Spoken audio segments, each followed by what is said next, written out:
I'll do a little. Awesome. Hi, everyone. My name is Sebastian Salinas. I'm the program director here at Atlanta. We're really excited for today. We're going to do modules 7 and 8, and it's actually our last session of the course. I'm pumped for today. We're going to have a great group of panel speakers, Pedro, Nick. And Nick and Pedro, if you want to do a little intro first and get started. Yeah, sure, I'll do it. Nick Barrow, managing partner at Castlefield Group. We're a M&A advisory with a specific focus on the buy side, but between myself and Pedro, we have a ton of both buy and sell side experience. Our goal today is to kind of touch on issues that are things around alignment and getting key stakeholders on board, and then to give you some visibility on kind of deal aftermath and the kind of vocabulary you need to be thinking about, and also specifically the sort of factors that we've seen in both buy and sell side M&A that kind of make people successful at this. There's a lot of people trying, it doesn't always work. And we wanted to try and identify some factors as to why, both on the exit side and potentially on the buy side as well, if you're choosing to try and scale your company, that there are some things that you need to consider, and want to go into some depth on those as well. So Nick Barrow, managing partner, Castlefield Group. Pedro? Yes, vice president at Castlefield Group. So I've had about 7 years of experience in M&A and worked on hundreds of deals, all kinds of industries.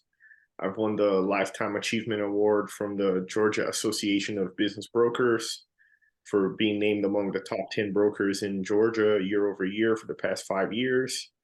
And I'm excited to speak with you today about M&A, specifically these topics, which are to me the most interesting, which is takeover defense and the aftermath, which will be, a combination of everything you did prior. Mm-hmm.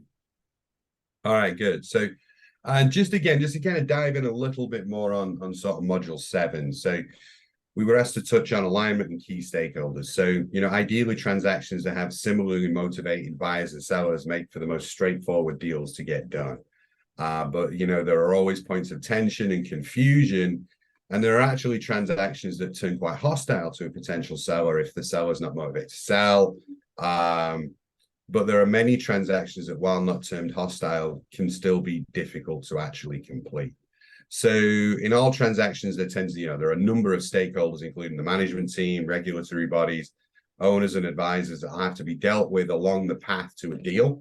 And each will have their own specific self-motivated questions. So what we thought we'd start with is kind of just a sense of kind of, the M&A process and, in our experience, why businesses do this. So if somebody's coming along looking to acquire your company, if it's a strategic buyer or a financial buyer, the buckets that it will tend to fall into are kind of around people, product, and process. So essentially, what it is that you acquire is, is there a specific skill set that we're missing? Is there a limiting factor within our business? So as an example, we're working alongside a very large client in the legal space. And one of the things that they discovered was that penetrating specific markets by opening an office was a bit of a challenge for them, finding the right people. So what they basically have looked to do is to acquire existing businesses, because the people are the key part of that factor. So if you think about it from a sell side perspective, if you own a company, your people are going to be key in most cases as to why somebody wants to acquire your business. People sometimes get a little confused in our experience as to what it is that you're kind of actually buying, and you're buying assets, you're buying products and process, but fundamentally in most cases what you're buying is those people. And as a seller, what you want to make sure is that it's always, you've got your people on side, they understand the transaction, they understand the benefits to them in terms of what the potential opportunity for them moving forward is. So we'll touch more on that generally, but people tend to would want to acquire your companies for 3 key reasons: either people, products, or processes that you have. And most buyers approaching this, as again, you guys as a seller, their goal will be to increase their revenue and margin and increase the overall value of their company. So that's the key thing, that when most buyers are looking at your business, those are the things that they're going to be looking at. What are we actually getting? People, product, process, and what's our overall goal? So you know, we've done work in transportation, SaaS, we've done work in, you know, IT managed services, legal, accounting, automotive, logistics and distribution. We're doing work in waste oil recovery and refining as well at the moment. So we've got a pretty broad base, and kind of what we're trying to do is to synergize a lot of our experiences across those different industries into these kind of these key factors. So let's just talk at a very high level kind of about stakeholders here, and the key things that as a seller that you will need to give some consideration to. So one of our clients is a very large law firm. They're the largest mediation firm. And we touched on this just a little earlier around the idea of organic growth, right? So most businesses, when they're looking at an acquisition, and from your perspective, how you want to project your company to them is, anybody who comes to your business has probably got a really good understanding of their organic growth strategy, right? So they understand their sales and marketing, their business development. They understand how they're going to continue to scale their company. And in most cases, they'll be looking at your business from a perspective of strategically, what value does it add to what we already have? And that we term kind of inorganic growth. So most buyers that are approaching your company will be looking at making an inorganic growth step change in most cases. So it will be, we either need to penetrate a new territory, we need to pull through additional products, or we need to acquire, say, new processes. And the example that we've got here is the law firm would realize that one of the challenges that they had was both jurisdictional issues in terms of individual markets were different. So it may be, as an example, that your company represents a specific niche within a specific geography, and that has value to an acquirer because they understand that they're getting more than just the dollars and cents of the people. They're getting domain expertise, they're getting market knowledge. So one of the things that was a key thing from a people perspective in this particular case was that domain expertise. And also, in terms of value and how you should think about your company, is a key thing is the relationships that you have.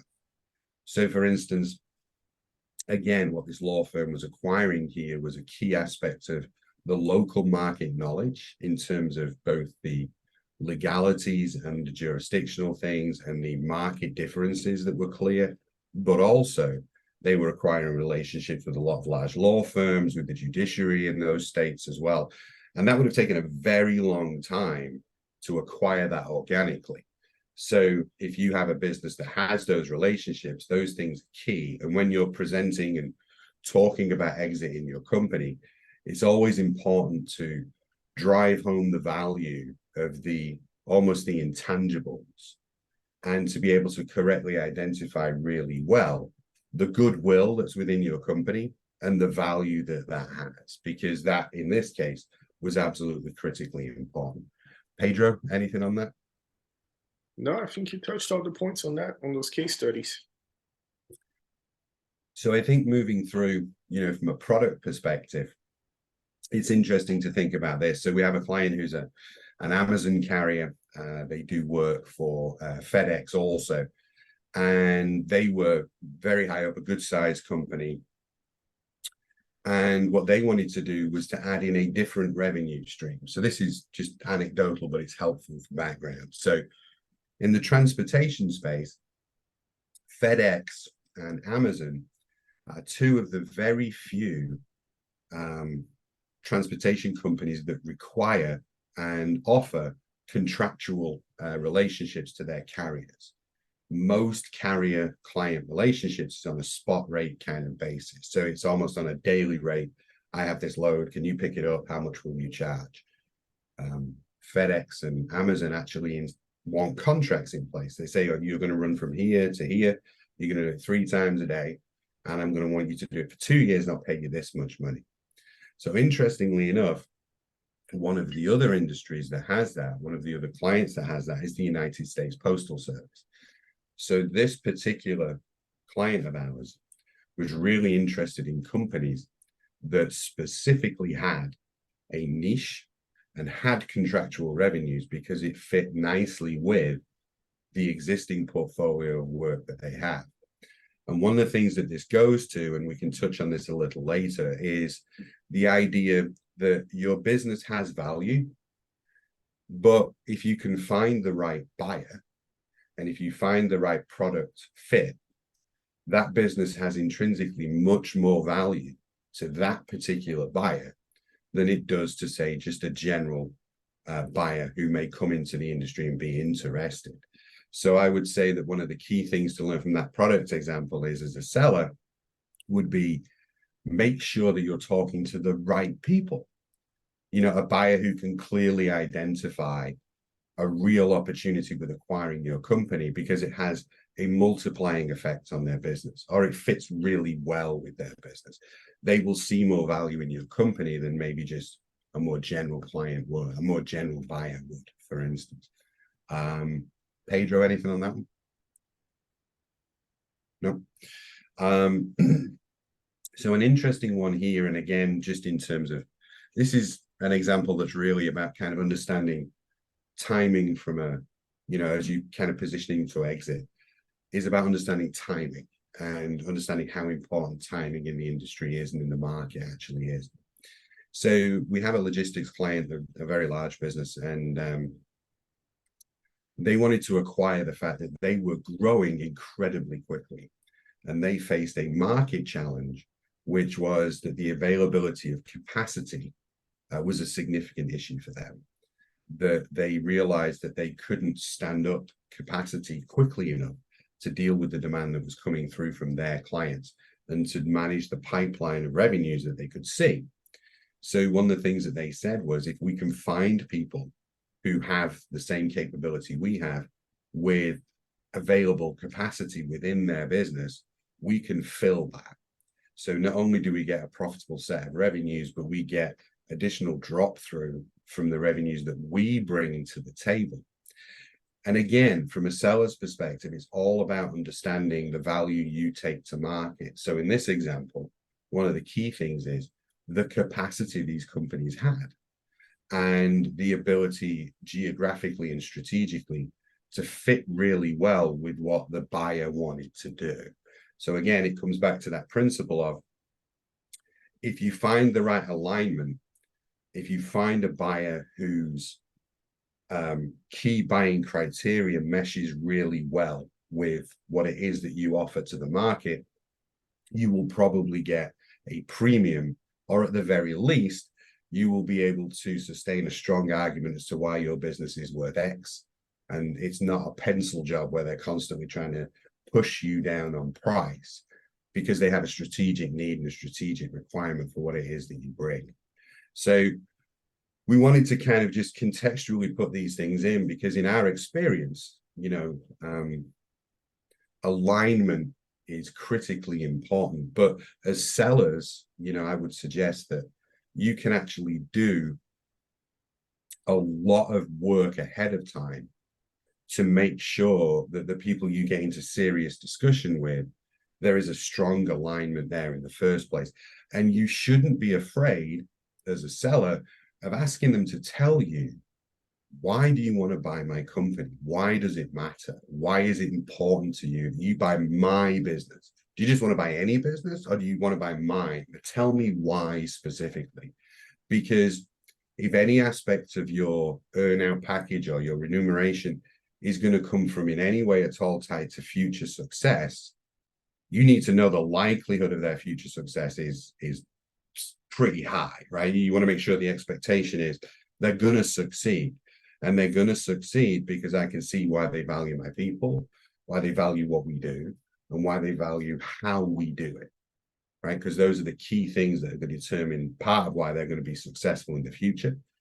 It's why you'll get a better price in the first place, arguably.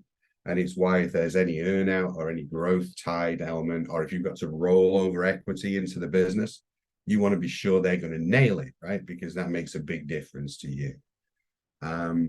I'll stop. Just if anybody has any questions, happy to ask, or just ping and just let us know. If there are any, happy to talk about it.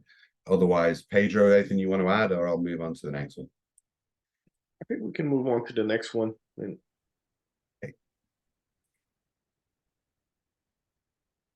So one of the things that we kind of mentioned up front was the idea of hostile versus friendly, right? And there is an old adage of trying to fit a square peg in a round hole, right? So one of the things that becomes clear quite quickly once you start getting involved with either a group of, or you get down to one particular potential buyer for your business, is, as we've said, the three key points to establish early on, and we've talked a lot about this so far, is profile fit. So again, make sure that when you're going to market to talk to people about your company, that you are talking to the right people. One of the errors we found that people make is the idea that the more people I talk to, the more of an auction environment I create, the more someone will pay me for the company. That's not really the case. What you're looking for is someone who sees the true value in the company, right? And reality being what it is, it's actually relatively straightforward to, and there's a lot of very capable people in Atlanta who could help with this, but to establish a valuation on your business and to understand how buyers will actually look at your company and how they will then determine what it's worth. It's really important to understand that. Let's just say, for argument's sake, your business makes $1 million a year in free cash flow, and your market multiple says that you should be in the range of about 5 or 6 times that number, right? What you want to do is you want to try and find buyers for your business who will be able to validate that. So they will be able to support that kind of transaction. So you're interested in their own financial health. How are they going to fund this? What does their own current financial situation look like? What would the post-transaction situation look like? But more to the point, you are actually looking for alignment on valuation. If somebody comes to you and if you're 5 or 6 multiple and someone comes and offers you 10 times, it sounds great in theory, but it may never close. And the reason being is that at some point, somebody will run the math on this thing and will go, I don't understand how we're going to pay for it. It's also important to understand what their long-term strategy is for their business too, because that can affect valuation. So for instance, if you're approached by a strategic buyer who's going to hold the company for an extended period of time because it's a key part of their growth, they may be able to move towards the top end of the value chain, because they will have a longer horizon on what it is that they're looking to do with your company. In some cases, not all, but in some, if you are more being targeted as part of a roll that's potentially private equity backed, they may have a different horizon on when they're looking to exit. They may also treat the business differently after the transaction in order to drive the key metrics that they have. So key thing, as we say, around profile fit is to understand what it is that the buyer is looking to do, what they want to do. How does your business fit with them? And what does that long-term goal mean for both current value and also for how much of any rollover equity may stick with what the likelihood of success is on that one. So a key thing is establishing that profile fit. And we always advise our sell-side clients is, it is basically better to talk to 15 to 20 well-qualified potential buyers than it is to talk to 100 people who may possibly have an interest. You will have easier conversations in the sense that they'll understand your business better. You will have more productive conversations because they're much more likely to have an interest in the business. And the likelihood is that these companies, because of the stronger fit, will be able to deliver a higher level of value to you on that point of exit. So we strongly believe that the idea that you can mitigate a ton of the potential hostility by making sure that the profile fit is very high. Okay, so it's much more likely to be a friendly transaction. Pedro, anything on that? Yeah, I mean, I would say, in this subject overall on takeover defense and hostile versus friendly, we have a saying that, helps us as M&A advisors, which is a deal will die 3 times before it actually closes. Mm-hmm. And, I just wanted to ask you, some of the members, I don't know if you can unmute, but you get bonus points if you do. But what is something that would cause you to walk away from a deal once you've, accepted some number? Let's say somebody offers you $10 million for your company, but it would take three months to close. What can happen in between that would make you want to walk away from the table?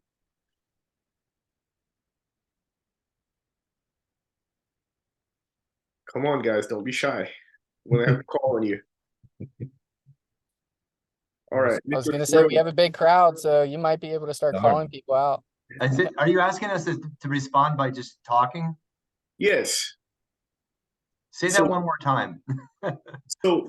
So Sander, I appreciate you being brave and speaking up. I can tell you're probably very bold, so that's good. But anyway, so let's say you're in the middle of selling your business. You've got the offer that you wanted. And then what would make you, within the period of closing, from the time you got the offer to closing, let's say it'll take 4 months, in that between time, what would make you want to walk away? I don't know. I mean, like, if something happened with my business, if my business started performing at a different level, I'd be worried that I was getting into something that I couldn't sustain with the with the buyer, and then I was getting myself into, like, one of those an unsustainable situation. Mm-hmm. And that's a very good point. I think one of the things is that constant monitoring. So we always advise, again, a big mistake a seller makes is that they take their eye off the ball, right? So the minute they start to feel like they've got a deal going through and you're mentally spending the money, or you're mentally sat on the dock fishing or whatever it is, and your business starts to decline. We've seen a couple of examples ourselves of where on both sides, where there's been a shift in the financial performance of the company, and then there's been an adjustment in the price, and that can be difficult. And you're right, I mean, that is a challenge. I mean, one of the things that we always encourage, and I think this is really important too, be transparent, right? So both on the upside and the downside. If things have got better since you started talking, let them know. And it's about the justification for saying, hey, maybe we need to think about X and Y in terms of value or structure because things have got better. If things haven't and they've got worse, I can advise you on this. Any deal that works has to make sense for everyone.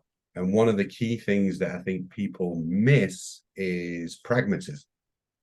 Pride is a big issue. So from a seller perspective, someone says, okay, it's 5, and then something changes. Then it becomes 4.5, and people get genuinely stuck on that. Well, you said 5. Yeah, but 4.5 because of this, but I can do blah, blah, blah. No, but you said 5. And we've seen that a few times where it's that pragmatism comes out and pride steps in, right? So I would say too that that's a real key thing that to kind of keep in mind as you're thinking through the exit options. You always want to make sure that you've kind of targeted a really good group that fits well, that you've created options for yourself.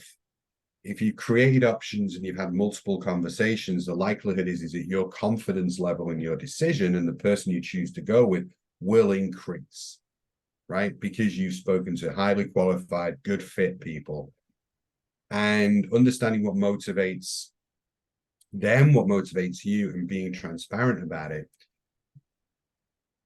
It only really works if it gets locked in. And it's like what you said, Nick, in the beginning when you started this slide about fitting a square peg in a round hole. Mm-hmm. So let's say it is a profile fit, and it is a square peg in a square hole. In that case, you're gonna have people that are interested in you no matter what. Mm-hmm. They're gonna be motivated. So if you say, hey, I actually signed the biggest contract of my life yesterday, and even though I agreed to the price last week, we're not going to be able to move forward at this price anymore. I really just want to take it off the market. Mm-hmm. Well, if you have a profile fit, and they are motivated, then they're going to want to work with you on something to move forward. So that's why, you know, as Nick said about having several options, that's also important, because you don't want to be, you know, let's say it's going to take 6 months to close the deal and you are mentally spending the money and you're ready to get out. And then you find that, you know, at first they did have a profile fit and they were motivated, but now you signed the biggest agreement of your life and you don't want to sell anymore for that price. You want to change things around. They don't want to do it anymore. Well, if you have other people that are interested, that are realistic, that are motivated, that do have a profile fit, well, it's easy to move on to the next one and not waste a lot of time and go back to, you know, the drawing board, or to have to succumb to a deal that now is all of a sudden hostile to you. At first, it was friendly, you were okay with the price, but now you want to increase the price and you're not able to because they want to stick to that initial number. So it's good to have the options, and it's good to find people that have, you know, I guess if you take anything away is like, do they have the profile fit? Are they realistic? Are they motivated? Because it's, you know, a lot of times we get excited about a sale. You say, hey, you know, I want to sell my business. I've been working on it. I have not been taking a salary for the past 5 years. Now all of a sudden I get this offer for 10 million bucks.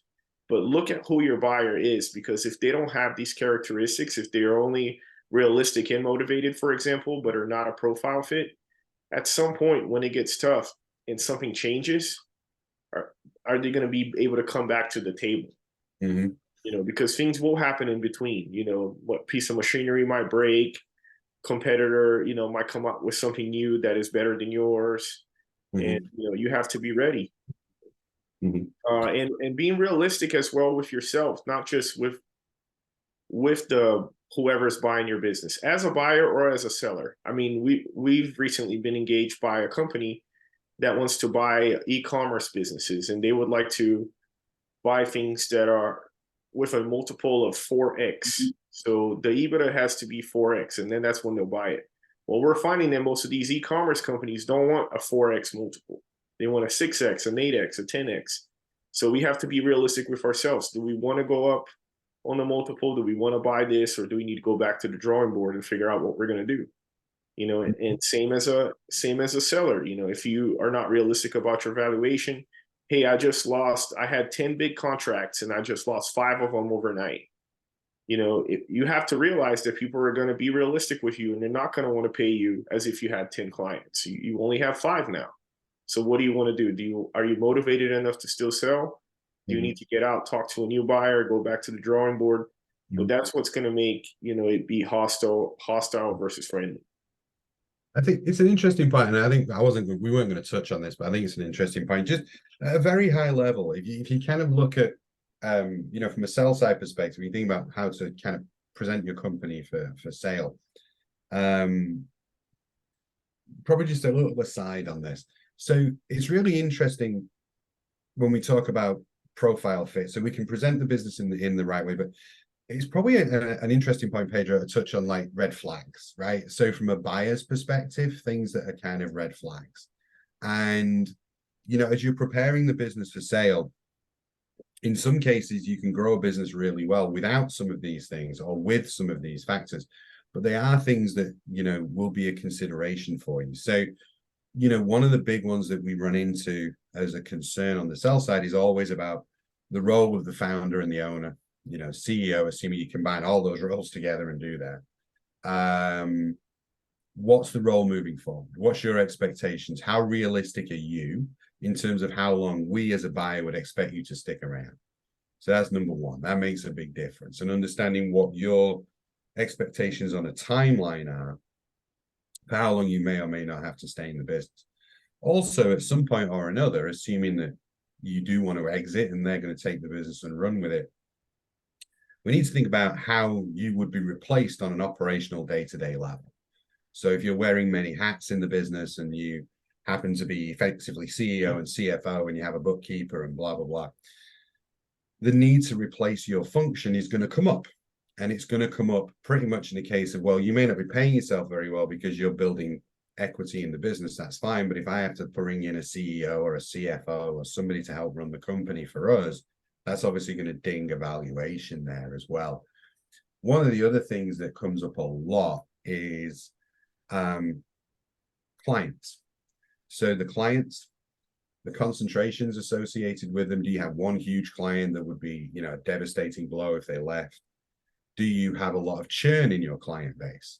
Do you have a lot of small clients that maybe are lower ticket value and a number that are higher ticket values?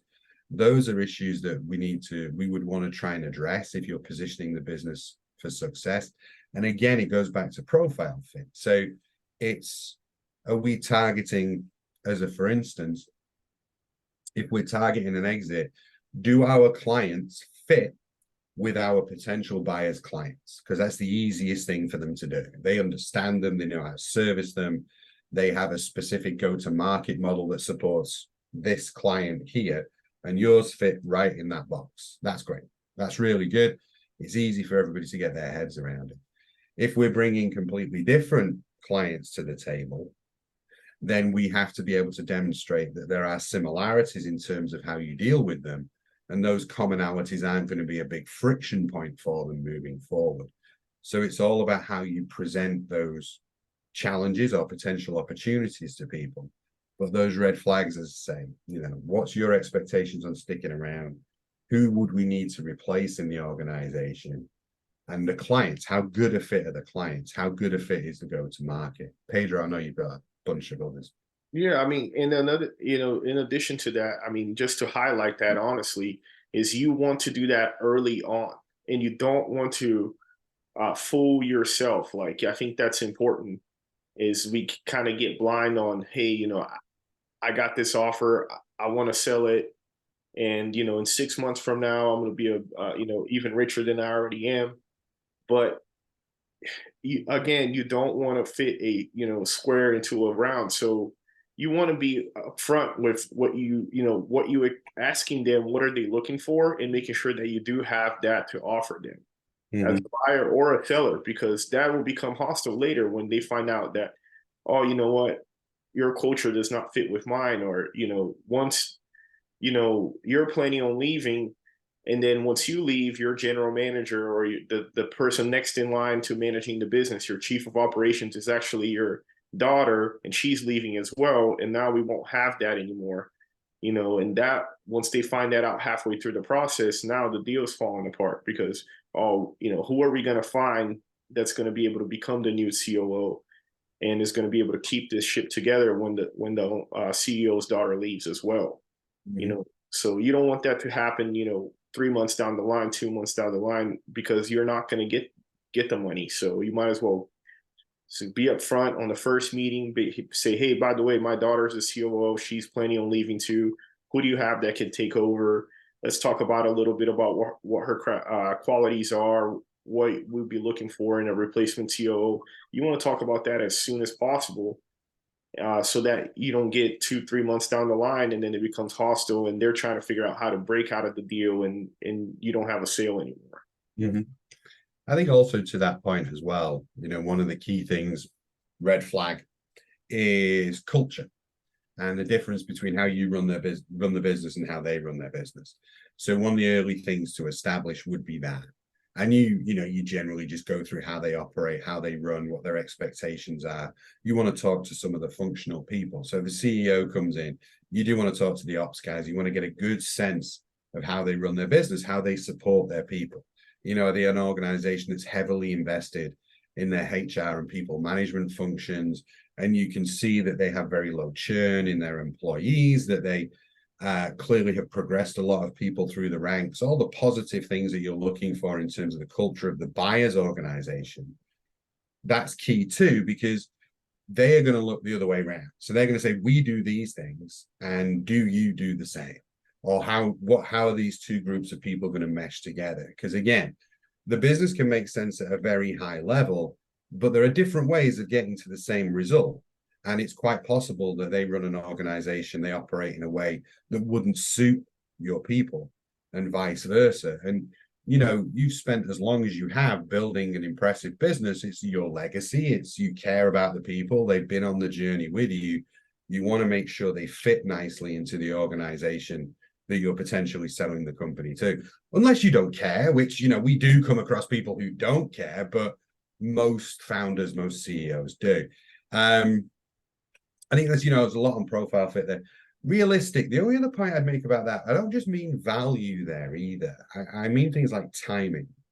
And I mean things like an understanding of that they've done this before. So you don't want somebody learning on your dime, right? So a particular buyer who's trying to acquire your company, it's the first time they've ever done this. There can be a lot around that, right? So them getting their heads around the financial risk involved in it, them getting their heads around the operational strain it will put on both businesses to actually put them both together. You need to make sure you're getting a good sense check from them that they're realistic. It's like, yeah, we know it's going to take 60 to 90 days to close once we get to an LOI. There's going to be a 6-month period afterwards where we've got a lot of work to do. But don't worry. We have this guy and this guy and this guy in our business. They're experts at it. We've done it 3 or 4 times before. My IT guy comes from here. He's done a ton of systems integration. Those are the kind of things you want to listen to, right? Those are the things you want to hear. So they're realistic. They understand the work involved in putting 2 businesses together. And just on the final point there, motivation. Back to that earliest point. What is your compelling reason? Why do you want my company? And that has to make sense. So how motivated are they? And we want to buy your company, then we're going to do this and this and this and this, and we're going to get to here. And our journey so far has been from here to here to here to here. So we're motivated, we understand what we're doing, and there is a long-term plan in place here. So these are all just kind of boxes that you want to tick. And once you've kind of aligned all those things together, you have to have that balance between your internal motivation, fit, realistic outlook on this, and theirs too. It's really important that there is balance. It's really important that you see a good potential mesh on this coming together, because, you know, we can't tell you how far down the line people get before it doesn't work. You know, I've had one thing, I've never had one go wrong on the day, but I've had one go wrong the day before it was supposed to close. And what it really boiled down to ultimately was the buyer had just not really sat down and evaluated the risk and the challenge that he was going to have of putting these 2 things together. And he just didn't want to do it. He just changed his mind. It was too much work. Even though we tried to address all these things with him, he was never quite realistic about the lift that was required on his part to do this really well. And so, you know, that can happen. So ultimately, the better the profile fit, the more you know, as realistic as everyone can be, and the higher level of motivation as possible, what it leads to is a transaction being more friendly than more hostile, right? Because the fit's really good. We understand how these companies go together. We're on the same page in terms of valuation. Our cultures mesh nicely together. We think we have the right kind of people. Our clients fit really well together. If all these things go well, if all these things are a good fit, the likelihood is that the move towards the close is likely much less hostile, because there are less points of friction within the transaction itself. And that's what you're looking to do. And it all comes back to making sure the fit's right in the first place. Sorry, Pedro, anything? Yeah, I guess to transition to next slide, I wanted to take a quick poll. I mean, you can put it on the chat. I think it's important. Please put it on the chat. Do you think that business is business, or do you think that business is personal? I'll give you about 30 seconds to write that.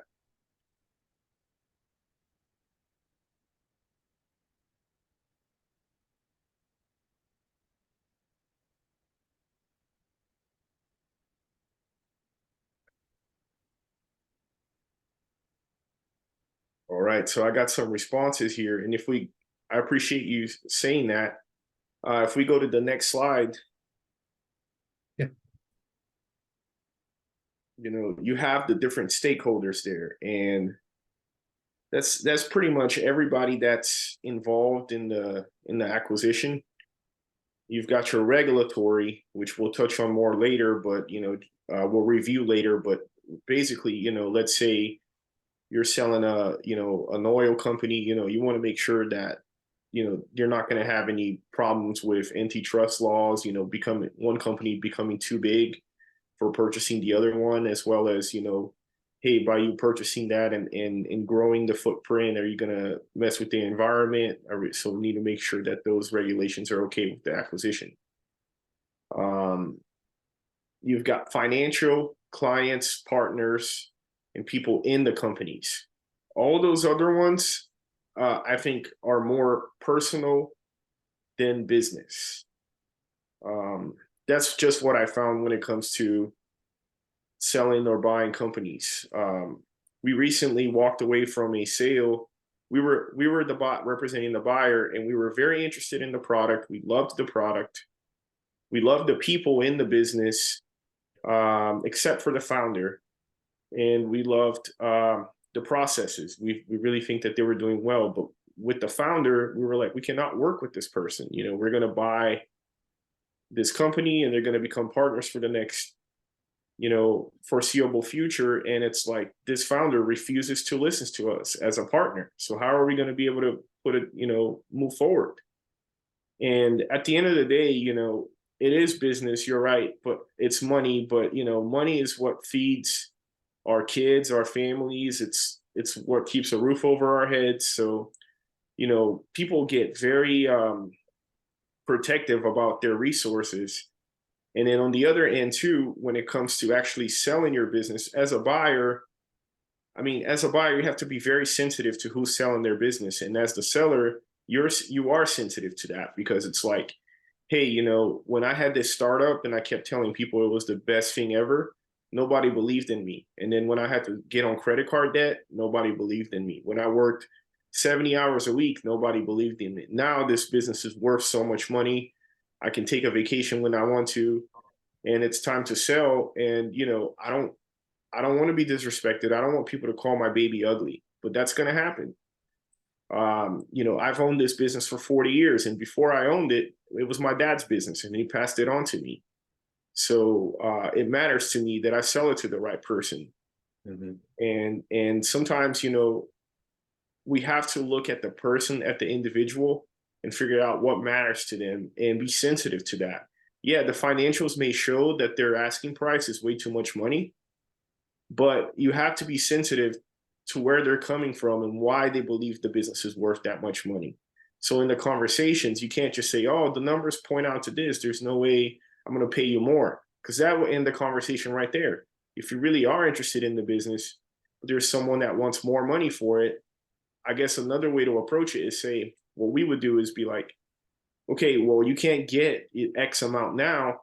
Well, what kind of structure can we put in place where we can maximize the amount of money that you make, that you can keep your legacy? Would you be interested in keeping some equity? Can we give you a bonus if you help us grow next year? And those are things that come down to the personal side, to the person. It might be that someone, is selling a business and they believe, in everything being biodegradable, and they care about the environment. And then, a larger company that has a history for not being good to the environment wants to buy that business. They may offer a great amount of money, but that seller is never going to sell unless they can get some assurance that this time it'll be different. So you have to look at, when the stakeholders, you have to single them out, figure out what they're looking for, and try to address all of them. And that can be hard, especially like, sometimes you have a family-owned business where you have 3 partners, and then you have the board, and, you can't rush that process because of a few people, things can go wrong. Like, I've had deals where the CEO was on board, he was going to sell the business, he was excited about it, but nobody addressed the next in line, the general manager. And they didn't really care about that person. They didn't think to put in a bonus in there or something to keep them engaged. And then it's like, prior to the closing, the general manager found out, because nobody had told them. They were kept in the dark. So as soon as they found out, they threatened to quit. They threatened to take major clients with them, major employees with them. And it's like the company all of a sudden is on fire, you know, the week before the closing, and the buyer's like, I don't even know if I want to get into that. So I don't Yeah, know. it's a good point. I mean, yeah, I mean, transparency on the people, I think that's really important. I think, you know, we always encourage our clients to, you know, make sure that at the appropriate time they address their own people in a way that demonstrates to them that we're trying to do the best thing for the business. By extension, we're trying to do the best thing for you and the rest of the team. And this is who it is. This is what the opportunity is. This is what we see as the upside for you. This is how we think they'll develop the business. I think it's important in a lot of cases with the people that, you know, we have an example at the moment with an engineering company where the key man in this business, he seems to be under the obligation that the impression that one day this was going to be his, right? That it was going to be just given to him. I mean, that was never explicit, but that's now a challenge because, to Pedro's point, how do you manage his motivation through? And I think it's an aspect of it that needs to be thought about from a seller's perspective, because, you know, fundamentally they're buying your people, they're buying your relationship, and essentially your trust. That your team trusts you. That's what they're buying essentially. So, you know, you have to make sure that you position any transaction well with your team. And that's why it's important that the better the profile fit, so I keep going on about it, but the better the profile fit, the more obvious it is to your team that this makes sense, right? You know, we make blue widgets, they make red widgets. We don't compete, the things aren't used for the same things. I don't understand how blue and red actually goes together, but it's like, well, we make blue, they make a slightly different shade of blue, maybe those two things make sense together, right? So I think there's an element of that where you have to think through, because again, it reduces the potential for hostility. If 2 or 3 of your people quit a month before closing, that's an issue. Candidly, if they quit within 30 days of joining, that's an issue too, particularly if you have something tied to the upside and the future success of the company.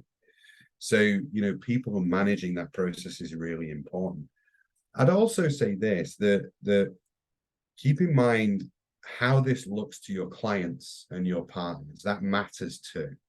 So, you know, ideally what you do is you exit to somebody who your clients say, oh, that's fantastic. There's huge, you know, there's a huge additive nature to this transaction. Not only do we get the same great service we've always got, but we get more. They've got more technology, they've got more resources, they're bigger, we can take advantage of offices they have elsewhere.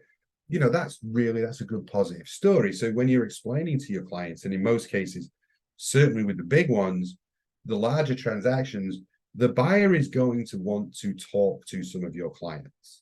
They're going to want to validate the experience they've had. But more to the point, they're going to want to be sure that that revenue is secure, because they're not going to buy it if 70% of the revenue is going to walk away within the next 6 months. So we need to be able to construct a story and get those stakeholders involved and pivot the message toward how does it benefit my clients? And similarly, partners. So if you have vendors to your organization, or you have people who support the growth of the organization, even if it's contractors, again, you need to explain to them and structure it to be able to get them on side too, that this is beneficial. This is why it's going to work well for you. So as an example, most of the transactions where we've kind of sold a business to a larger strategic, there's a huge number of benefit, you know, the opportunity for advancement, the opportunity to move into different areas of the organization, better benefits, better salary growth opportunity.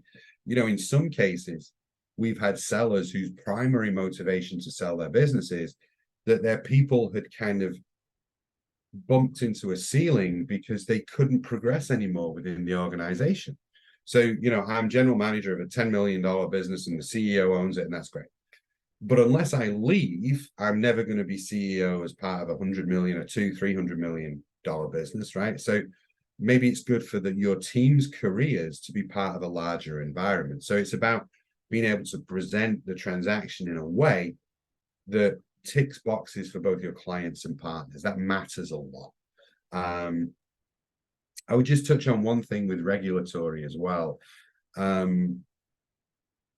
within your environment, obviously you'll know your business, the regulatory environment in which you operate. And this points to a key factor for us, which is you need to make sure as soon as you kind of decide, I'm going to go to market, I'm going to exit the company, you need to make sure that your lawyers, your accountants, everybody who's ever advised you, if it's tax people, if it's specific, you know, general counsel, and then I have counsel who looks after, say, patents or IP or something. You need to make sure that you build that kind of kitchen cabinet of people who come in on your side, understand what it is you're trying to do. Alongside, we would suggest a very good M&A advisor, but you need to make sure you have a very good group around you that can think through all of these different aspects, that can help you to kind of plan out, okay, so what happens next? What do we need to do now? These are the 25 things we need to address in our first conversation with any potential acquirer.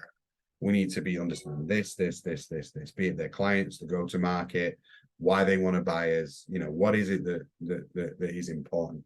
And you certainly need to make sure that from a regulatory perspective, that you can actually do this. So for instance, and just to give an example, it's a relatively minor point, but it's an interesting wrinkle. So transportation companies, broadly speaking, when they sell, they're sold as asset sales, okay? There are a number of reasons why. So an asset purchase of the trucks, there is some goodwill element to it, there is some depreciation elements to it. So financially, it's better to do it as an asset sale. There is also, honestly, a liability limit issue as well. So transportation companies, as you all know, they drive around all day, these big heavy trucks, they have accidents, it happens. There's no, you know, you can mitigate it as far as possible, but it's the reality of the industry. And that creates a potential insurance liability. So what tends to happen is that transportation companies are sold as asset sales, so the liability, for want of a better phrase, is shielded and is left in the existing company. All this to say, the United States Postal Service, when they award a contract to a transportation company, there is a clause in their contract which says the contract cannot be sold. So, in order to acquire a company that is a United States Postal Services carrier, you have to do a stock sale. And it can transfer that way. It cannot be sold in and of itself as an asset of the business. It has to transfer with the ownership of the company. And you have to inform the Postal Service 60 days before you do it, who the equity is transferring to. And they have a process whereby they approve you. Now, we discovered this because we put a very good kitchen cabinet together when we bought a USPS carrier, and we had a lawyer who was very skilled in understanding government contracts and so on and so forth. But I can tell you, if we hadn't have spoken to him, we would have got all the way to closing and possibly closed. And the USPS would have said, no, you cannot transfer those agreements like that. So from a regulatory perspective, make sure you always have, you know, good counsel, and very specifically domain counsel that are advising you on issues that relate to your particular industry. It's vitally important. I had a sale once. It was a short-term rental company. They had several properties across the country, and they would kind of lease them as a short-term rental to corporate executives. And we got a full price offer on the business. As soon as the buyer saw it, they loved it. And I had backup offers, and we were going through the process with this private equity group for months.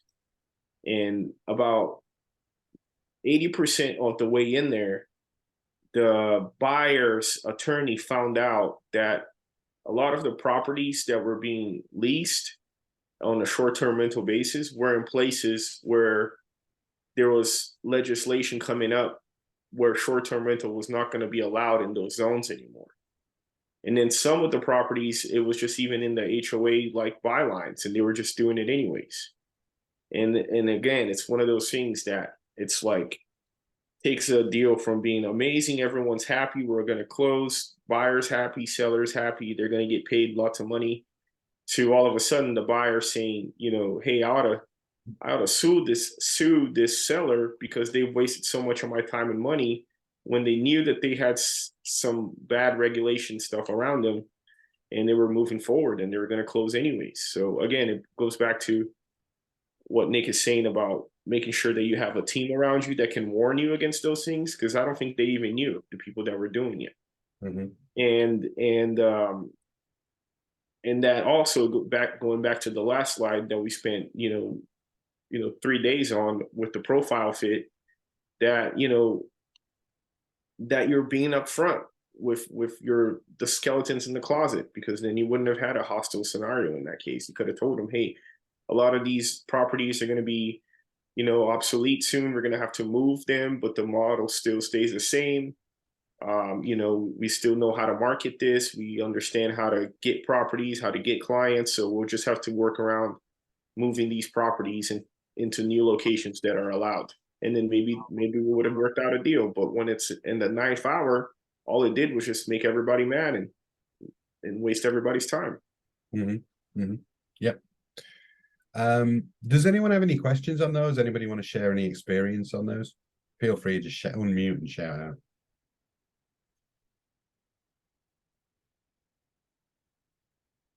Okay, all right, I'll go on to the next one.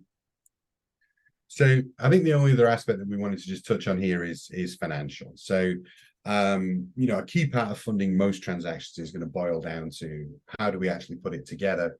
If you've got, from a sell side perspective, how are they actually doing this? Are they borrowing the money from their bank? Are they extending the credit line they already have? Is this a pile of money that they were given, in a kind of an equity capital raise, and they're just spending it? It's discretionary. You want to understand from a sell perspective, what is the process internally? So how does this get done? So I know we're talking about, and you want to buy, et cetera, but tell me what the sign-offs are. Tell me what the process is from this conversation today to us getting closed.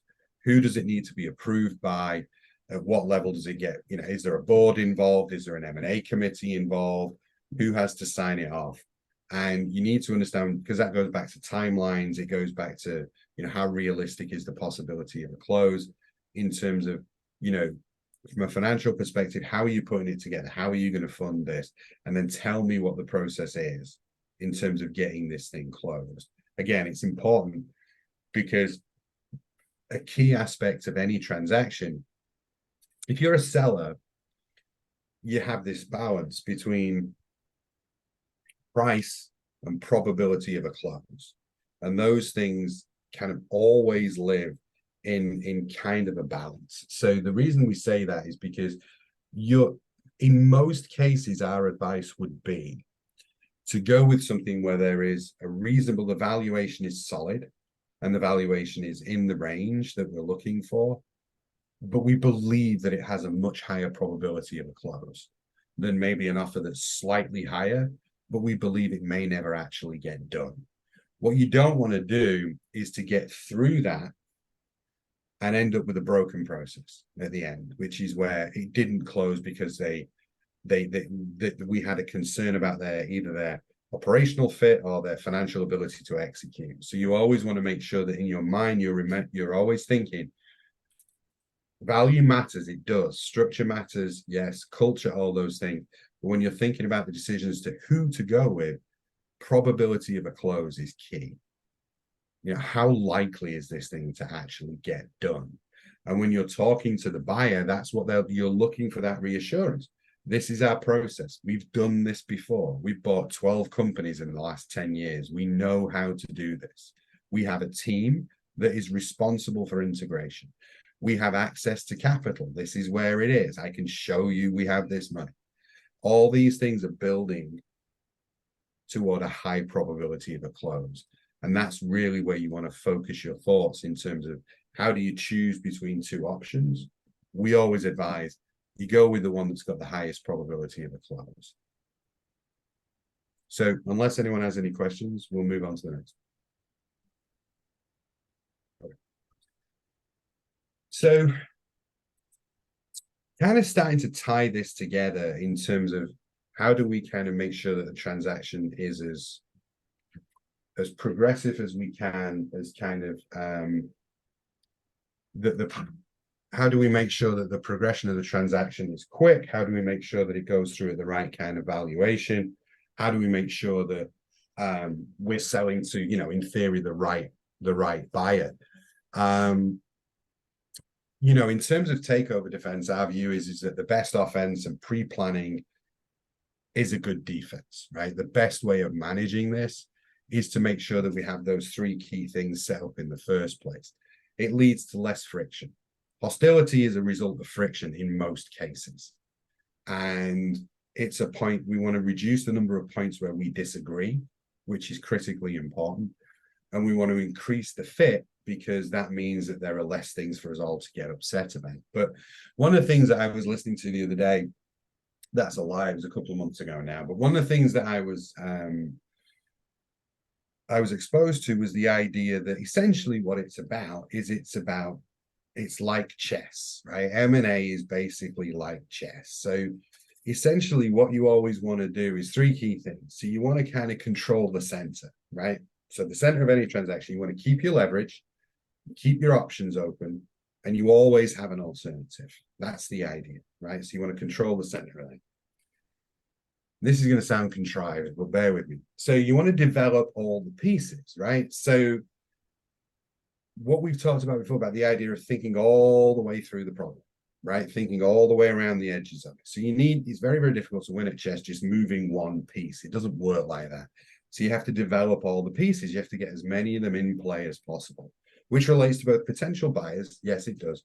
But also, you want to make sure you've thought through, what are we going to tell the people? Who are the key? Have we thought about what our clients and partners will think? All the stuff we've touched on, that is essentially developing all the pieces, right?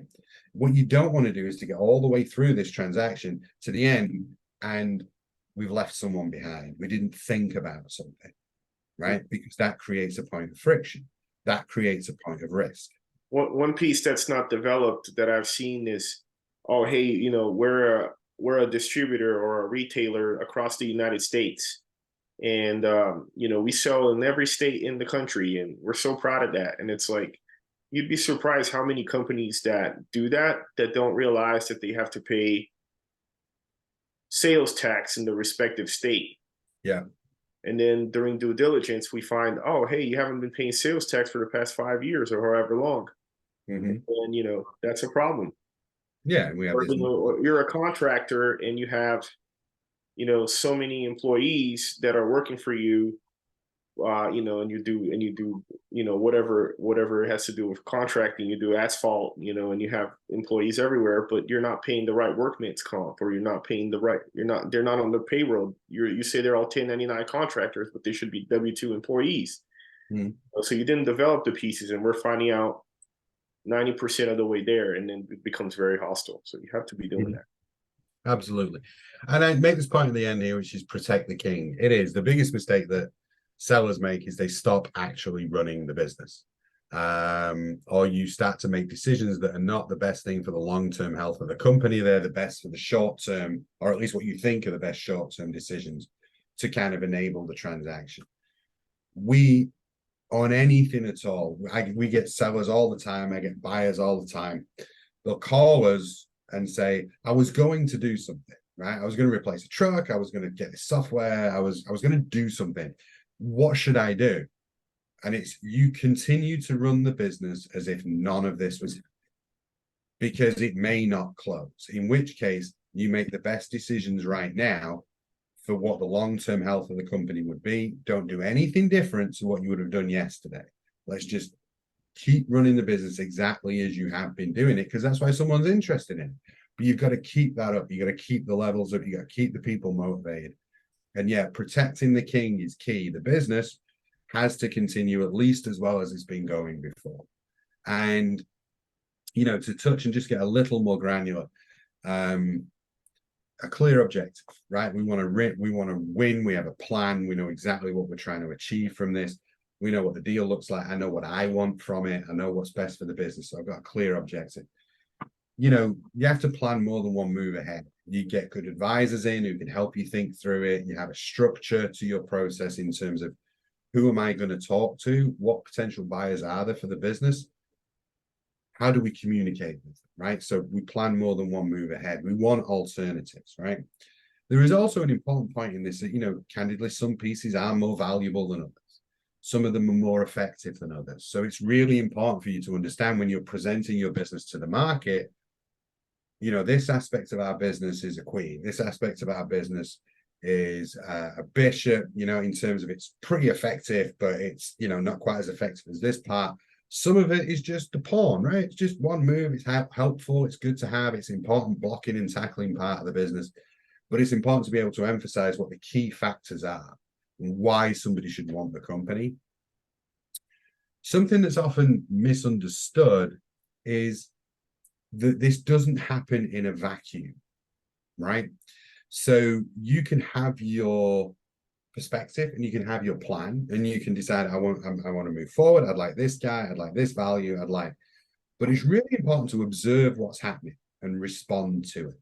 And sometimes what happens, as we said before, is people get stuck. Pragmatism goes away, pride comes in, and they're no longer observing and responding.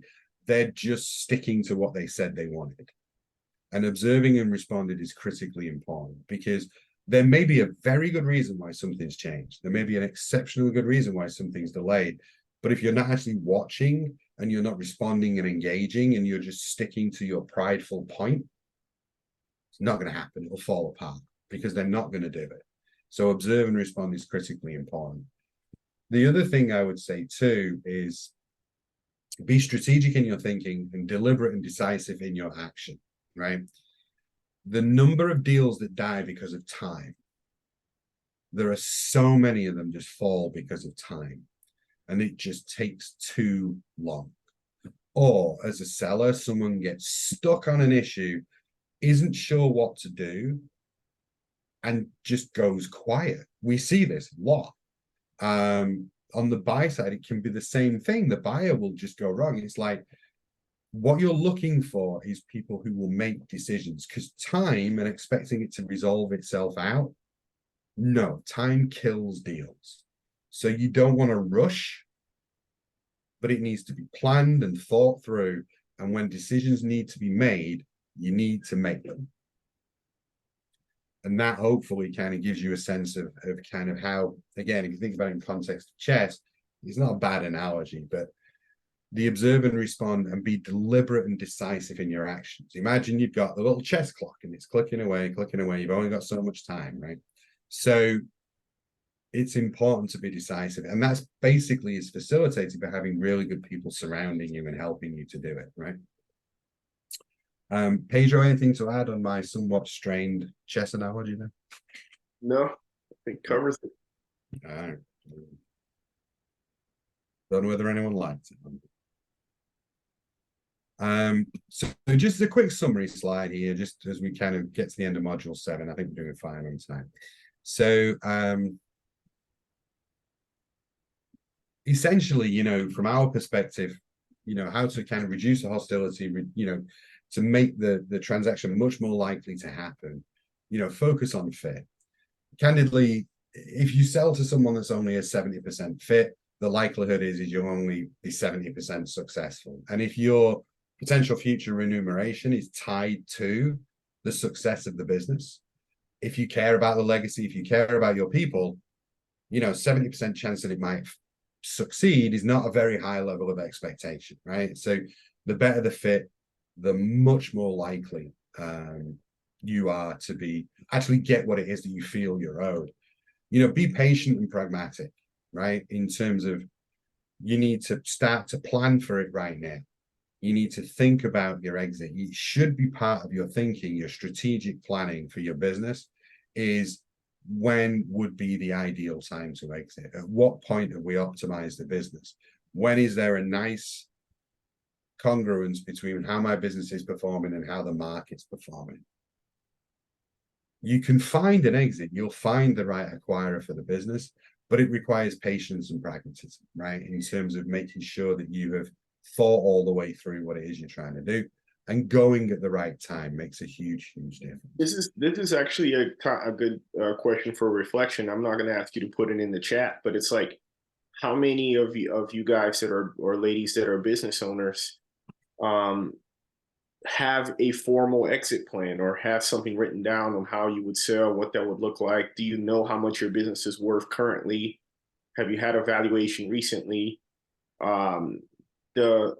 You know, ask yourself that, because the statistics are that only 30% of business owners have some sort of a formal business written plan. formal exit, business exit plan Mhm. out. So, Yeah, yeah, no, it's true. And you know, every business owner has an exit, right? And whether it's what you want to try and make sure is that your exit is on your terms, right? That's what you want. So as far as possible, you want to hit that nexus point of business performance, industry valuations. You want to hit those two things so that you are killing it at exactly the right time. That's obviously a lot easier said than done, but that's what you're looking for, right? The challenge is that we see unplanned sell side stuff is driven by death, disaster, divorce, dispute. Something's gone wrong somewhere, right? And then owners find themselves in a position where they're selling the business when it isn't performing as well as it had been, for argument's sake, and the industry it's in is doing this. That's like your worst case, right? Your best case is to find that nexus point between the business performance and the industry performance, which allows you to sell for maximum value. So you want to build those opportunities in the pipeline. You want to build relationships with potential buyers over a period of time, saying, hey, you know, not necessarily selling right now, but in 3 years' time, I'm going to want to exit because I'm 55 and I'm done, right? Or I think we'll have hit $20 million in 3 years' time, and that looks like the right point for which it needs to go to somebody else, right? If you plan it through, your likelihood of success is significantly higher. And it's very difficult to time the market. I'm not saying it's easy, but you understand the underlying trends in your business. You understand what your growth is. You understand what your valuation is. You understand what the industry sees and how the industry values your company. If you start to pull all those threads together, then logically, you should get a much higher value for your company when you choose to exit. And you get to control it because, as we say, every business has an exit, right? You know, every owner leaves a business, you know, either with the right deal, the wrong deal, or they leave it feet first, right? It's just, that's how it happens. So focusing on that patience and pragmatism, and to Pedro's point, having a formal plan that you can go and execute makes a huge, huge difference. Yeah, there are exit planning, I guess, consultants that can help you with that. You can seek them out. Yeah. You know, because an ideal scenario is you're working with them, you're making your plans, you have your agreements in place, you know that your partners are on board. You know, you have agreements written out for your key employees for that, so that they'll stay through a transition. And that way, you know, when somebody approaches you to purchase you have that plan in place that's going to keep you from, you know, we're talking about takeover defense and friendly sales, and having that plan will help you a lot. Yeah, yeah. You know, the best way to make sure that you have the right exit is to kind of seed those relationships over a period of time. The more they get to know you, the business, the more they understand you, and the business, the more you understand them. It's much, much easier to see how those two things go together. So that's kind of the end of module 7. If anyone has any questions, feel free to pipe up, or if there's anything you want us to cover or expected us to cover that we didn't, we're happy to do that. Otherwise, we'll just bounce on to the next module.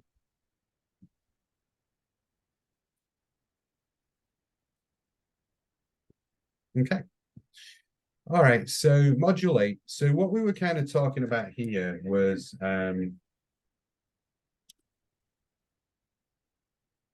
we were asked to cover off some topics around deal aftermath and some terms, and kind of a little bit more of sort of the mistakes that we've seen people make, and a little bit more about kind of some structured stuff, and also in terms of a glossary of terms that you'll need to be familiar with, but some items that touch on kind of the mistakes that people make. But one of the things that's key, I think, that we like to share with people is, so when people are really good and do really well, it's the characteristics we've seen in people who succeed at this. I think it's always helpful to kind of understand when you see success stories, you know, there's sometimes character trait, there's behavioral aspects to it, which I think it makes sense for us to share too, because I think that's just generally helpful stuff.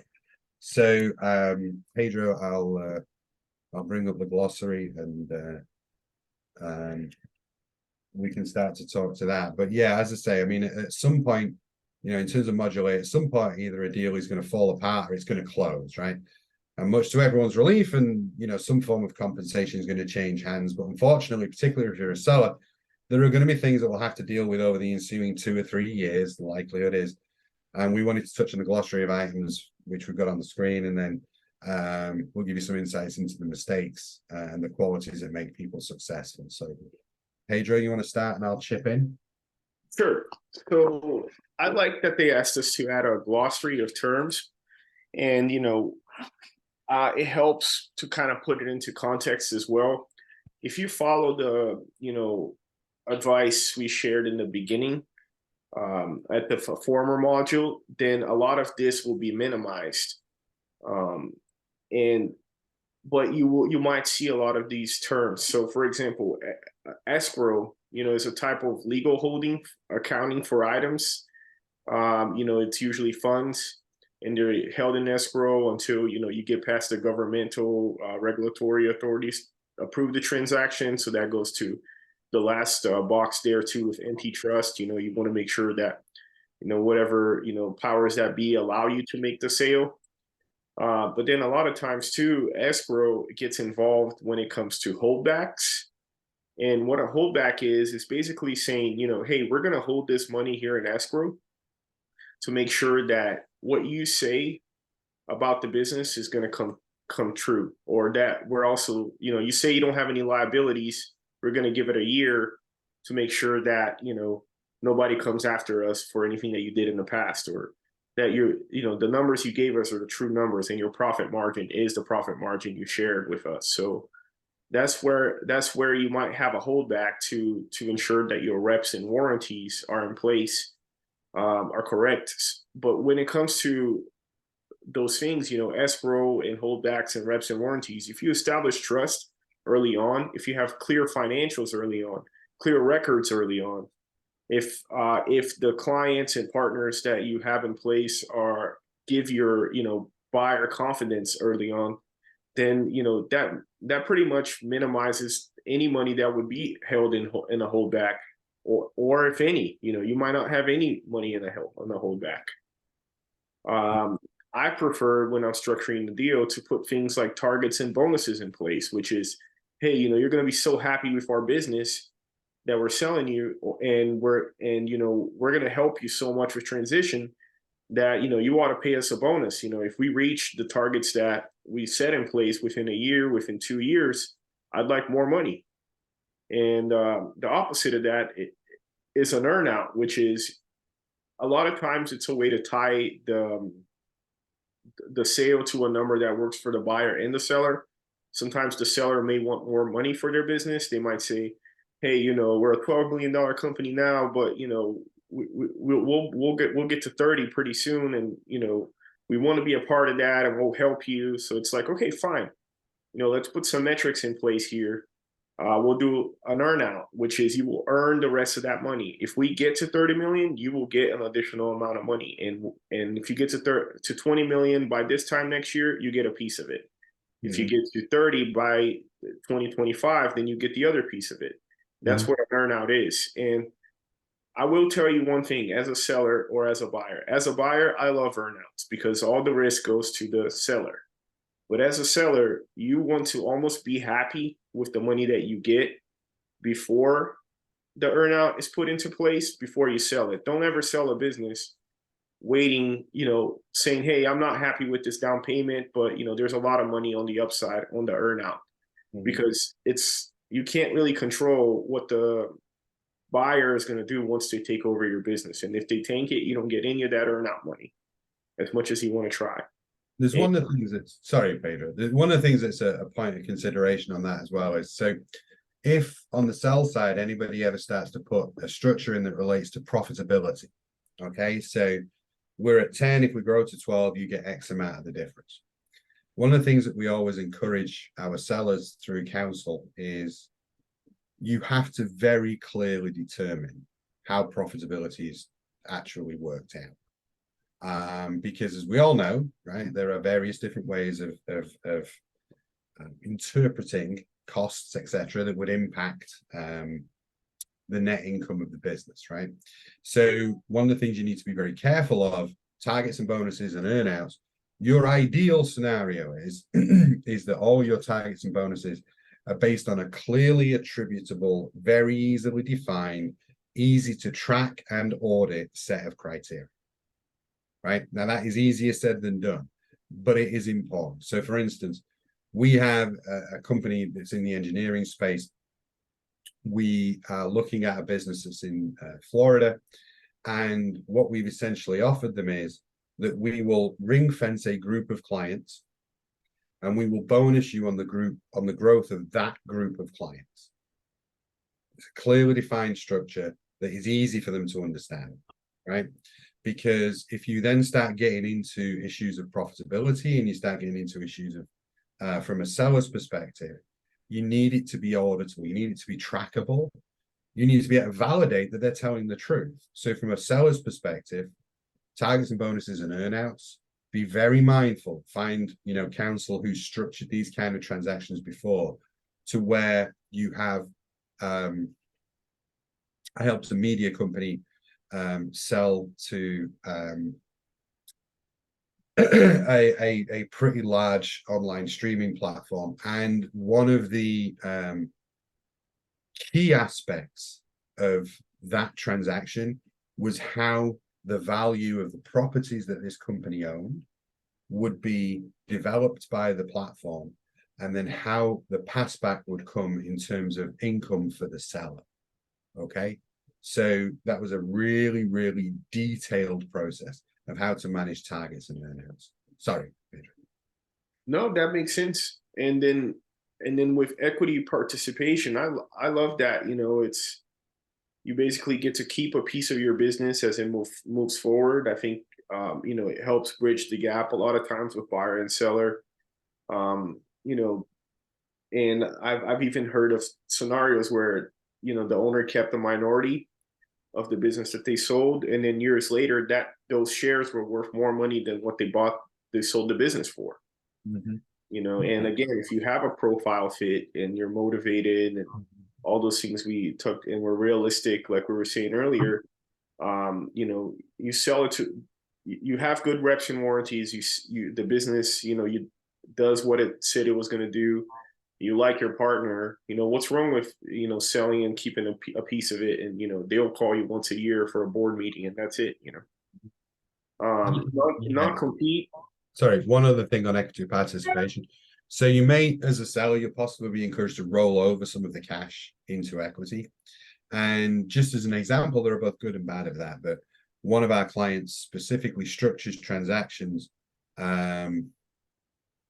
structured a transaction, sorry, to where the 20% that rolled over, they were comfortable doing it because the company they were selling to was of a scale where you could see what had happened with their equity value over time, and that it had gone up over time. And they had a model that we validated that showed that we are here, we expect to be here. If you come in, we'll go to here, and this is where we'll be in 5 years. It turned out, anecdotally, the value of what they rolled over, I think Pedro said this, was worth more than what they got paid in the first place. When they exercised the option, it was like a 5-year option, I think. When they exercised the option, it was worth more than the initial cash they got up front. And that's great, right? When that works, that's fantastic. But again, surround yourself with the right people who can help you to structure those deals and validate the story they're telling, right? What happened with their equity. Sorry, Pedro, non-competes. No, that's fine. And then good information. And then, you know, non-competes, I think that's important as well. Sometimes people think like, oh, you know, I don't want to sell because I could never get into this again. If I did, I'm not ready to retire yet. It's like, you know, no, I mean, it's, you know, it's up to your non-compete. You know, there's people that, you know, after 5 years get back into the business, or, hey, you know, we just sold the best coconut water brand in Europe. Now we're going to open one in Australia, you know, and you can do that. So, you know, think about your non-competes, you know, as a buyer and as a seller, because also you don't want to buy a company where they're going to compete with you, you know, 6 months down the road. So you always want to be thinking about that. That can be a point of contention, and I've seen it be before. Yeah, no competes tend to be the area of most overreach, in the sense of what it is that they're trying to exclude you from doing. So again, you want to be advised appropriately to where, you know, it cannot be restriction of trade, but they can put on certain reasonable expectations of you that you won't open the store next door doing the same thing as you were doing. It may be time barred, you may be industry barred for a period of time.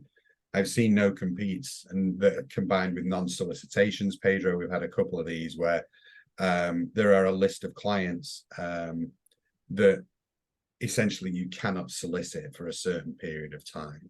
And it all ties into the no competes as well. So, you know, these are things that you would expect. I think it's not unreasonable of a buyer to expect you as a seller not to go down the street and compete straight away.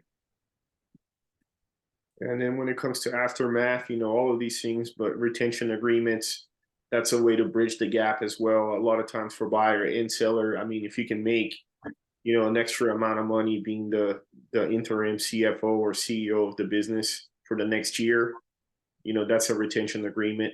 You just sold your business, but you're agreeing to stay on for another year at a certain rate. And then sometimes too, when we're talking about exit planning, which is not what we do, but we have partners that do, they'll help you make retention agreements with your key employees so that once we sell, they have those golden handcuffs to make sure that they'll stay on through the transition. And if you have money in a holdback or in a earn out or in escrow, the other terms in the glossary, you want to make sure that those key people stay. So that's why you would need a retention agreement. Nick, we lost the slide. Oh, sorry. And then, aftermath here, we touched on all of these before. The one thing about taxes is we said this before, it sounds like common sense, but you do want to have the right tax or accounting partners with you through this process to make sure that you don't run into any surprises. I mean, even in the aftermath, I've had deals where it was like, they didn't know that even though the seller agreed to, offset some of the receiving some of the funds through a seller note, or 50% of the deal is actually, I'm not going to get paid on that. Now I'm going to cut it in, in payments for installments for over the next 10 years. Well, they didn't know that they would have to pay for all of the taxes up front, even though they weren't getting all the money up front. So, those are some things you need to think about. Anything to add on that last box, Stink? No, mate. No, I'm good. Next slide. Yep. All right. So we're going to start wrapping up. We've kind of, hopefully this has been helpful, and we're very mindful of people's time. So we don't want to run the full 2 hours if it's okay. We'll leave some time at the end for questions. But key thing for us really is kind of just, we wanted to touch on the biggest mistakes that we see people make. And from a seller perspective, I think if you take nothing away from this, these I think are key points to consider. The first and biggest mistake is you transact with the first prospect that comes along. So the first guy that shows an interest in the business, you are not sure on the fit, you're not sure on the motivation, but you keep going because it's somebody showing an interest, right? And I'd like the money, and you've got to be really mindful of that. You want options, right? You want to talk to lots of people. You want to see what other people see value in, and you want to reflect on that, and you want to adjust the business accordingly. The more of these conversations that you have, the better positioned you'll be when you actually come to exit, right? It stands to reason that the more contextual market information you gather on what buyers are looking for, the more as a seller you can position the business appropriately. So you don't want to transact with the first prospect. You always want to make sure that you have a number of options when the time is right to do it. We'd say too that acquisition unrelated to company strategy goes all the way back to fit again. It's like somebody tries to buy the company, you don't see why the two things go together. Time Warner and AT&T, for argument's sake, right? There's any number of examples. The vast majority of acquisitions don't work out. They don't. They certainly 75% of them certainly don't meet their expectations, right? On both sides. You know, they reckon that 2/3 of sellers are unhappy with the transaction within about 12 to 18 months or so. And in our contention throughout all of this is it's because in most cases, you sold it to the wrong person. And that's really fundamentally what it comes to. So, you know, somebody bought your business, it didn't relate to their strategy, they never saw the value from it. Your people suffered, your business suffered, your clients suffered because it just didn't fit. And fundamentally what it was because in most cases there was an unclear value add on both sides, right? What am I getting from it? What are you getting from it? And if you can't really easily communicate that to each other, what happens then is you then get into a habit of where everybody's overstating the numbers. And what I mean by this is you as a seller overstate, overproject, overbelieve in how much money you'll get from the deal. And the buyer does the same. And all that ends up happening is they've driven their model too far to justify it. And you've accepted a structure that you believe will pay you a lot of money in the long term because everybody's overstated the numbers. Nobody gets what they're looking for. And the last 2 points are really things that go back to culture and go back to experience. So the assumption that if you just stand two businesses next to each other, that by some form of business osmosis, they will integrate together, that doesn't happen, right? That's not how it works. You want to make sure that whoever buys your company has a clear plan and a clear deliverable set of criteria under which they will make sure that your business fits really well with their company. Because again, that maximizes your value. And just the last point is the assumption that we'll all be one big happy family. And that goes back to culture, and that goes back to making sure that you understand why someone wants your company, what they plan on doing with it, how they'll treat your people. You want to be sure that you've got that alignment in there, because otherwise the presumption you'll all get on is usually a very flawed presumption. That's like the most common thing. I'm sure some of you have experienced it before, where it's like you get a private equity group or some sort of corporation that comes in and buys the business, and it's like, there's a new sheriff in town, we're going to change things around here, and you know, we're all about the numbers and the metrics, and you're like, hey, you know, we were actually trying to get, you know, plastic out of the ocean. We didn't care so much about saving money or doing these things. And it's like all of a sudden, you know, all the talented people leave and they're not excited about the business anymore, and then the business starts doing badly, and the private equity group is sitting there going, oh man, you know, they overstated the numbers, and you know, they want to come back and sue the seller. But it's like, hey, you know, as a buyer, did you learn, as Nick mentioned, about the company culture? Were you ready to commit to that culture, or did you think you were all of a sudden going to change, you know, 500 people over the course of three months? You know. Mm-hmm. And we have seen our managing director is involved in an issue from a previous company that he worked at, where, you know, he helped sell a company, and there has been an ongoing issue. They sold it to a big French business, and there's been an ongoing issue around overstatement of the numbers. And every single time it comes back to the same point, which is, no, we gave you information, you overstated your numbers. That's not something that we did. But again, from your perspective, you want to make sure that you satisfied yourself that that is not happening, right? And as we say, the assumption that we'll all be one big happy family, it takes work. It really does. It takes a lot of work to make sure that one of these transactions goes well. You know, and it's interesting, I'll move on to the next slide, but it's interesting that, you know, when we talk about that,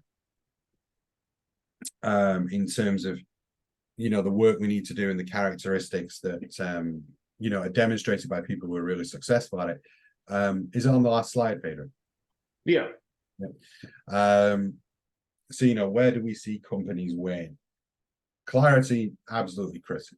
You need to be sure you know what you want. You need to validate that the buyer knows what they, right? Absolutely critical that clarity is uppermost in everybody's mind. Communication. Don't go quiet. Make sure you follow up with them if they go quiet. These things happen because people talk. Time kills deals. but lack of communication does it too. There is always a way of working things out, but you have to communicate. You have to be open to discussion and open, honestly, to collaboration. You can both get what you want from a properly structured and well-managed transaction, but it has to be a collaborative thing.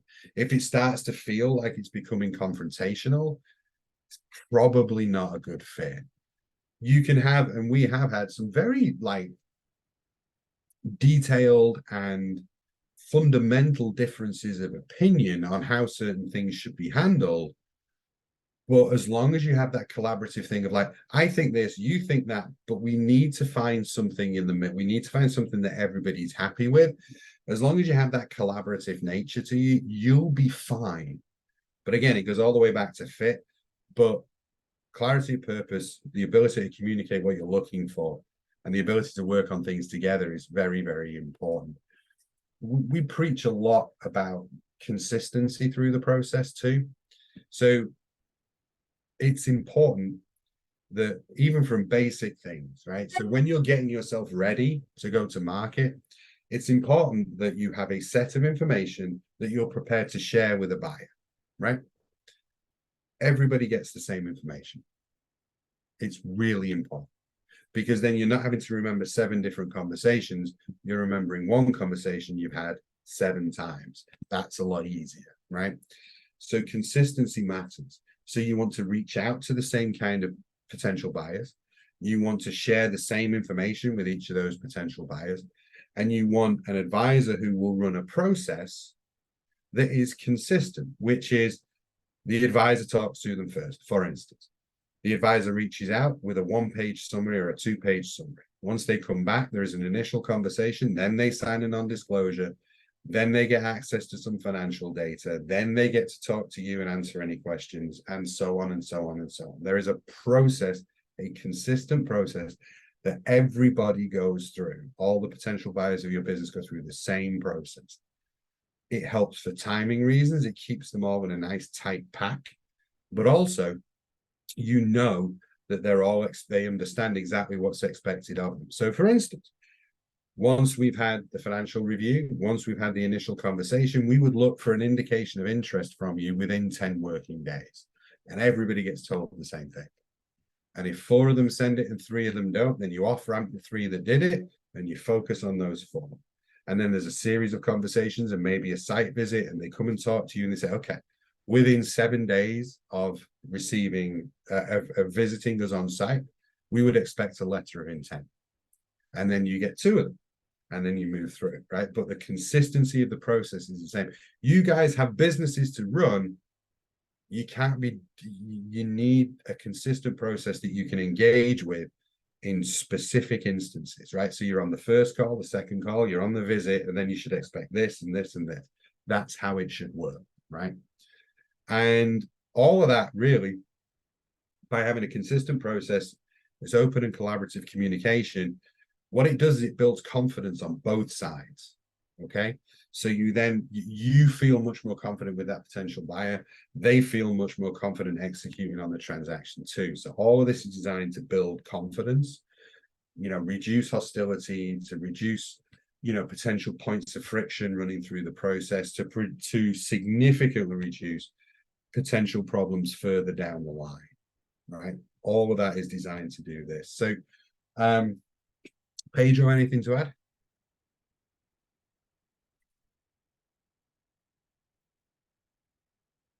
No, you're on mute, mate.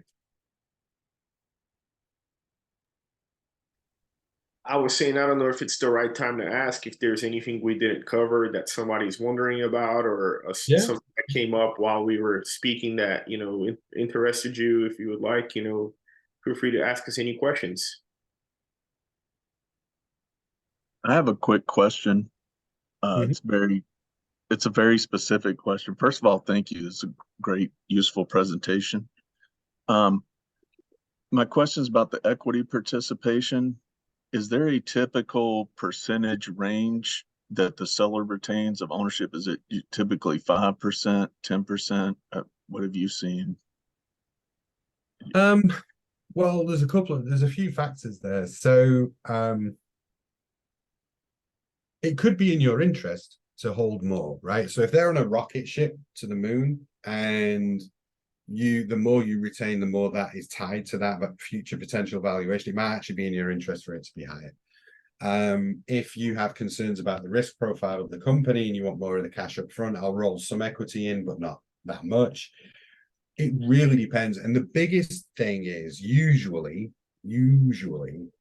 is the size of the buyer and the size of the seller, right? So if there's a massive disparity between the two, and so they're 300 million, you're 10 million, but they're buying you because you're critically important moving forward. If your business is much smaller, they'll probably want the key people. The rollover might be slightly larger because they want to tie you in for a long time. If the companies are comparable, the likelihood is that it'll be relatively small because it's like, well, you know, we can absorb it. If you leave, Kevin would be all right, probably. So, you know, they may not want to tie you in.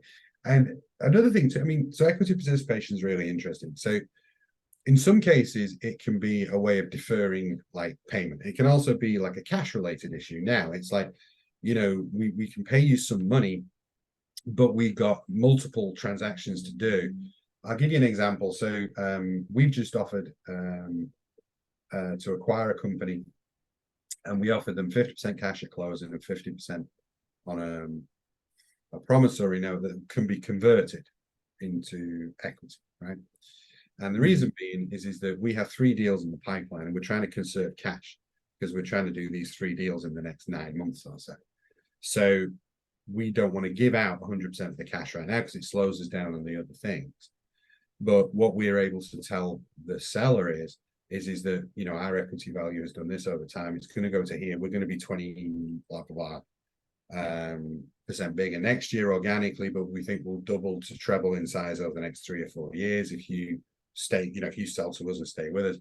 So that she's more comfortable with having essentially more of that in an equity like instrument, but it's actually a promissory note that can be converted further down the line. So if she never wants to convert, if we're wrong, she just gets paid her money at the same rate, and that's fine. I've seen like a lot of private equity groups want to come in and offer, you know, 5 to 15%, and that's just like, you know, I like your answer, Nick, because it's more nuanced to the case by case basis, but you know, it's reasonable to expect 5 to 15% as well. Yeah, and it depends like how key you are. If there's risk, it's usually like part of the equity rollover bit is kind of a risk mitigation. If they want you to stick around, they'll usually attach that to it as well. But again, it's very much case by case, you know. Awesome. I appreciate the question. Thank you. Is there anybody else?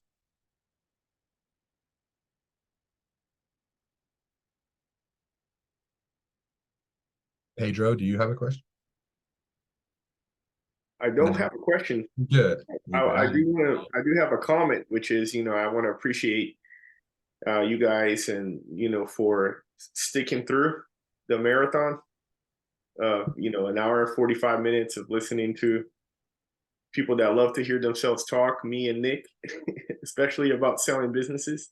I know, right? And, you know, but we have seen, you know, the good, bad, and ugly. We've worked on small size deals, large size deals, several industries. So, you know, where we can help you is if, you know, if you would like some representation to sell your business at some point, or if you want to grow inorganically, as Nick mentioned, if you want to go out there and buy up other companies in your vertical, you know, add verticals to what you're doing, we actually go out off market and find those businesses for you. And, you know, our contact information will probably be sent out by Ty, but, you know, we're happy to talk to you, answer any questions offline. You know, if you're curious about what your business is worth, what it could sell for in the market, I don't think we can give you an official valuation for free, but we wouldn't mind looking at some numbers with you and sharing what we think it could sell for. You know, since you are one of our students, I guess for this module, we'd love to talk, which extend that to you, that we could look at it and give you an opinion on what we think your business could be worth at the current moment right now. So Yeah. Just have And- any comments. Yeah. To extend on that, we're here to help, right? So, we have an interest in, our business and growing it and so on and so forth. Of course we do. But, we have a lot of knowledge and a lot of experience. And if anybody has any questions offline, if anybody wants to get in touch, feel free. Happy for the Thai team to share our information. So just give us a call. And if you just got questions, are you thinking through things, or as you kind of starting to put some pieces together in terms of, I could exit, what does that look like? We are more than happy to kind of just help you dig in and spend a couple of hours, and we can kick around some ideas of what you might want to do, who you might want to approach, more than happy. So, thank you again for kind of sticking with us. We appreciate it very much. And we hope this has been helpful and useful. And as I say, if you ever need anything, feel free, just reach out.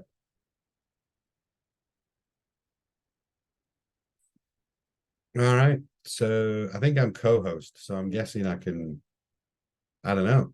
I can stop sharing. I don't know.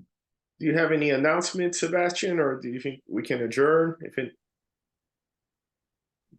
Yeah. Go ahead, Pedro. I was going to say, do you have any announcements or final remarks before we adjourn? No, I just wanted to say a huge thank you to you guys. I learned a lot today. I was going to mention, and then just for everyone who's in the meeting right now, I'm going to send a post recap email as well with the recording, and then just a brief description of what the workshop was about. Sounds Just good. to give everyone. Well, we appreciate it all very much, and thank you for the opportunity, and we hope to talk to you again soon. Yes, sir. Thank you again, guys. You guys killed it. Thanks. Cheers. Bye. You're welcome.